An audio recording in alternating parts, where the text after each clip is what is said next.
গাজার দেইর আল বালা শহরের একটি স্কুলে ইসরায়েলি বাহিনীর হামলায় অন্তত ৩০ ফিলিস্তিনি নিহত হয়েছে। এছাড়া খান ইউনিসে শনিবার ইসরায়েলের অন্য হামলায় আরও অন্তত ১৪ জন ফিলিস্তিনি নিহত হয়েছে। একই দিন হামলা চালানো হয়েছে আল বুরেজ শরণার্থী শিবির, মিশর সীমান্তবর্তী রাফা শহর ও অবরুদ্ধ পশ্চিম তীরও। শারমিন শ্রাবণীর প্রতিবেদন।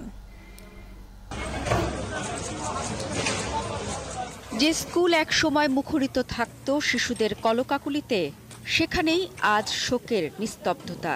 ইসরায়েলি বাহিনীর বর্বর হামলায় শনিবার গাজার মধ্যাঞ্চলীয় দেইর আল বালা শহরের সৈয়দা খাদিজা স্কুলে শিশুসহ অন্তত ৩০ জন ফিলিস্তিনি নিহত হয়েছেন। আহত হয়েছেন আরও শতাধিকের বেশি। আমরা জানি না কোথায় যাব। এখানে কোনো নিরাপদ জায়গা নেই। আমাদের একবার বলা হয় পূর্বে সরে যাও, আবার বলা হয় পশ্চিমের দিকে যাও। আসলে কই যাব জানা নেই। স্কুল নিরাপদ নয়, তাঁবুর ভেতরে নিরাপদ নয়, এমনকি বাড়িও নিরাপদ নয়। ইসরায়েলি সামরিক বাহিনী দাবি করেছে তারা হামাসের একটি কমান্ড সেন্টারে হামলা চালিয়েছে। তবে দেইর আল বালা শহরের অধিকাংশ বাসিন্দাই বাস্তুচ্যুত ফিলিস্তিনি বলে জানিয়েছে গাজার স্বাস্থ্য মন্ত্রণালয়। এছাড়া গাজার খান ইউনিসে শনিবার ইসরায়েলের অন্য হামলায় আরও অন্তত ১৪ জন ফিলিস্তিনি নিহত হন। একই দিন আল বুরেজ শরণার্থী শিবিরের একটি বাড়িতে ইসরায়েলি বিমান হামলায় ৫ ফিলিস্তিনি মারা গেছেন। মিশর সীমান্তবর্তী শহর রাফাতে আরেক হামলায় আরও ৪ ফিলিস্তিনি নিহত হন বলে চিকিৎসা কর্মীরা জানিয়েছেন। ইসরায়েলি হামলা থেকে বাদ যায়নি ফিলিস্তিনের পশ্চিম তীরও। সেখানে ইসরায়েলি ড্রোন হামলায় নিহত হয়েছেন ১৭ ও ২৪ বছর বয়সী ২ তরুণ। আহত হয়েছেন আরও ২৮ জন। শনিবার নাবলুস শহরের বালাতা শরণার্থী শিবিরে এ হামলা চালায় ইসরায়েল। গাজা ইসরায়েলের অভিযান শুরুর পর থেকেই পশ্চিম তীরে হামলার মাত্রা বাড়িয়েছে তেল আবিব। এদিকে গাজায় শিশুদের ইচ্ছাকৃতভাবেই গুলি করা হচ্ছে বলে জানিয়েছেন সেখানে কাজের অভিজ্ঞতা হয়েছে এমন ৪৫ জন মার্কিন চিকিৎসক এবং নার্সদের একটি গ্রুপ। তারা মার্কিন president Joe Biden, first lady Jill Biden এবং ভাইস প্রেসিডেন্ট কমলা হ্যারিসকে এই বিষয়ে একটি খোলা চিঠি দিয়েছেন। চিকিৎসা কর্মীদের ওই চিঠিতে অবরুদ্ধ গাজা উপত্যকায় ইসরায়েলি বাহিনীর হামলায় ভয়াবহ হত্যাযজ্ঞের বর্ণনা দেওয়া হয়েছে। শারমিন শ্রাবণী, ৭১। ইসরায়েল অধিকৃত গোলান মালভূমিতে একটি ফুটবল মাঠে রকেট হামলায় অন্তত ১২ জন নিহত হয়েছেন। আহত হয়েছেন আরও অন্তত ১৯ জন। শনিবার মাজদাল শামসের দ্রুজ গ্রামের ফুটবল মাঠে এ হামলা হয়। লেবাননে ইসরায়েলি হামলায় হিজবুল্লাহর ৪ সদস্য নিহত হওয়ার পর এই হামলার খবর পাওয়া গেল। এই হামলার জন্য লেবাননের সশস্ত্র গোষ্ঠী হিজবুল্লাহকে দায়ী করেছে ইসরায়েল, তবে এই অভিযোগ অস্বীকার করেছে হিজবুল্লাহ। এদিকে হামলার পর দ্রুজ সম্প্রদায়ের নেতার সঙ্গে ফোনে কথা বলেছেন ইসরায়েলি প্রধানমন্ত্রী বেনিয়ামিন নেতানিয়াহু। জানিয়েছেন এর জন্য হিজবুল্লাহকে চড়া মূল্য দিতে হবে। এর কয়েক ঘন্টা পরই হামলার জবাব হিসেবে লেবাননে হিজবুল্লাহর লক্ষ্যবস্তুতে বিমান হামলা চালিয়েছে ইসরায়েলি নিরাপত্তা বাহিনী। সরকার বিরোধী আন্দোলনে আবারও উত্তাল ইসরায়েল। শনিবার নেতানিয়াহুর পদত্যাগ, দ্রুত নির্বাচন ও জিম্মিদের মুক্তির দাবিতে জনসমুদ্রে পরিণত হয়েছে তেল আবিবের রাজপথ। বিক্ষোভে গাজা উপত্যকায় চলমান যুদ্ধ ও সহিংসতার চক্র বন্ধের দাবি জানায় তারা। গাজায় চলমান যুদ্ধ বন্ধসহ উপত্যকাটি থেকে জিম্মিদের ফেরত আনার দাবিতে তেল আবিবে এখন প্রায়ই বিক্ষোভের ঘটনা ঘটছে।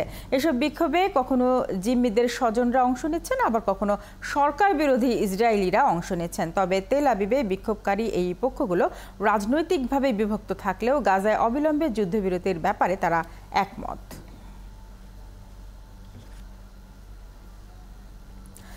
যুক্তরাষ্ট্রের আগামী প্রেসিডেন্ট নির্বাচনে ডোনাল্ড ট্রাম্পকে হারাতে যথেষ্ট চড়াই উতরাই পার হতে হবে বলে স্বীকার করেছেন দেশটির ভাইস প্রেসিডেন্ট ও ডেমোক্রেট প্রার্থী কমলা হ্যারিস। তবে সাধারণ প্রচারের মধ্য দিয়ে ট্রাম্পের জনপ্রিয়তাকে ছাড়িয়ে যাওয়ার বিষয়ে আত্মবিশ্বাসী তিনি। অন্যদিকে ফ্লোরিডায় এক সম্মেলনে কমলাকে ইহুদি বিদ্বেষী বলেছেন ডোনাল্ড ট্রাম্প। সৃষ্টি ঘটকের আরেকটি প্রতিবেদন। আবারও মার্কিন ভাইস প্রেসিডেন্ট ও ডেমোক্রেটিক পার্টির নতুন প্রেসিডেন্ট পদপ্রার্থী কমলা হ্যারিসকে সমালোচনায় বিদ্ধ করলেন সাবেক মার্কিন president Donald Trump. Republican president প্রার্থী ট্রাম্প বলেছেন কমলা নেতানিয়াহুর বক্তব্য এড়িয়ে গেছেন কারণ তিনি ইহুদি বিদ্বেষী। দক্ষিণ ফ্লোরিডায় একটি ধর্মীয় সম্মেলনে ট্রাম্প বলেন, হ্যারিসের স্বামী ইহুদি হওয়া সত্ত্বেও তিনি ইহুদিদের পছন্দ করেন না। কমলা হ্যারিস মার্কিন প্রেসিডেন্ট হওয়ার অর্থ হচ্ছে আরো 4টি বছর, উগ্রপন্থা, দুর্বলতা, ব্যর্থতা, বিবাদ এবং সম্ভবত তৃতীয় বিশ্বযুদ্ধ। এটা আমি মনে প্রাণে বিশ্বাস করি। কিন্তু ট্রাম্প ওভাল অফিসে এলে দেশ আবারও শক্তিশালী হবে, প্রতিযোগিতামূলক অবস্থানে থাকবে এবং আধিপত্য বাড়বে। কমলার বিষয়ে ট্রাম্প যেসব অভিযোগ তুলেছেন সেসবের একটি, তার প্রতিদ্বন্দ্বী প্রার্থী নবজাতক হত্যাকে বৈধতা দিতে চান। গর্ভপাতের অধিকারের পক্ষে ভাইস প্রেসিডেন্ট কমলার শক্ত অবস্থানের পরিপ্রেক্ষিতে ট্রাম্প এ দাবি করেন।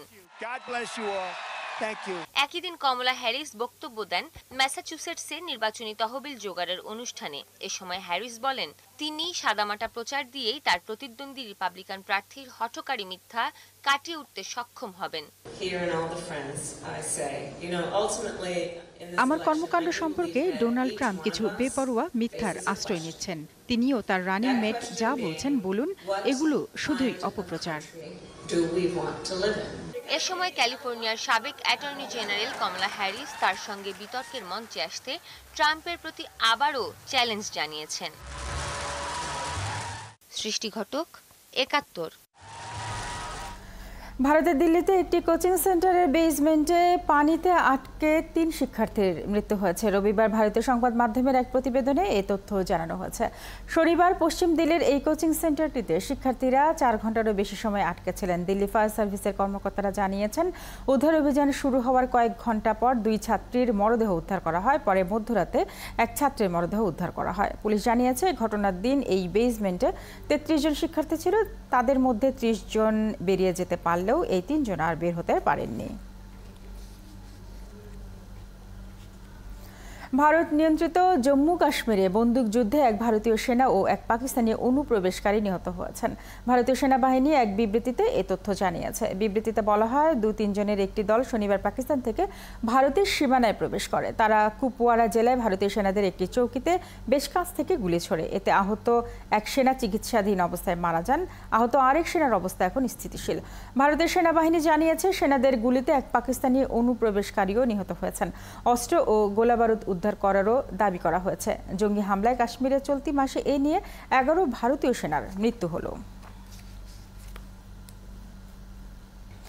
সুদানের আল ফাশির শহরে আধা সামরিক বাহিনী র্যাপিড সাপোর্ট ফোর্সেসের হামলায় অন্তত 22 জন নিহত হয়েছেন। শনিবার আরএসএফ এর হামলায় প্রাণহানির এই ঘটনা ঘটেছে বলে দেশটির গণতন্ত্রপন্থী একটি সংগঠন জানিয়েছে।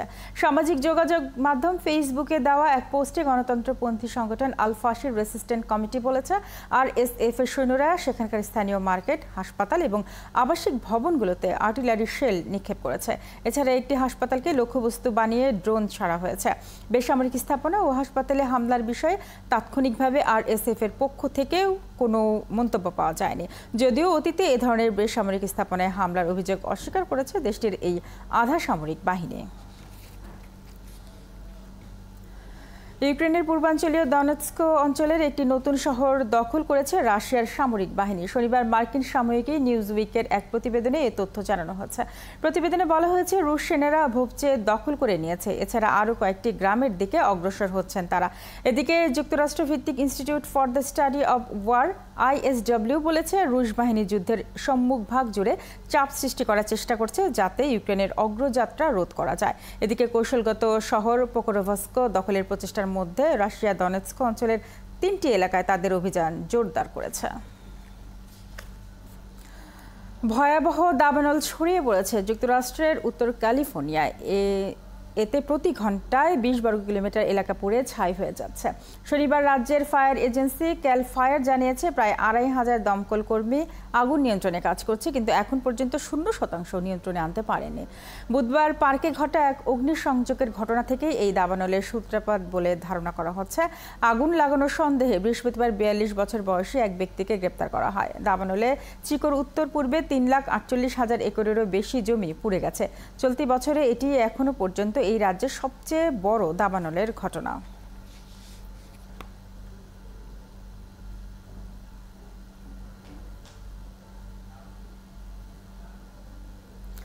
সৌদি আরবে ধূলিঝড়ে ১৩ গাড়ির মধ্যে সংঘর্ষের ঘটনা ঘটেছে। এতে ৪ জন নিহত এবং অন্তত ১৯ জন আহত হয়েছেন।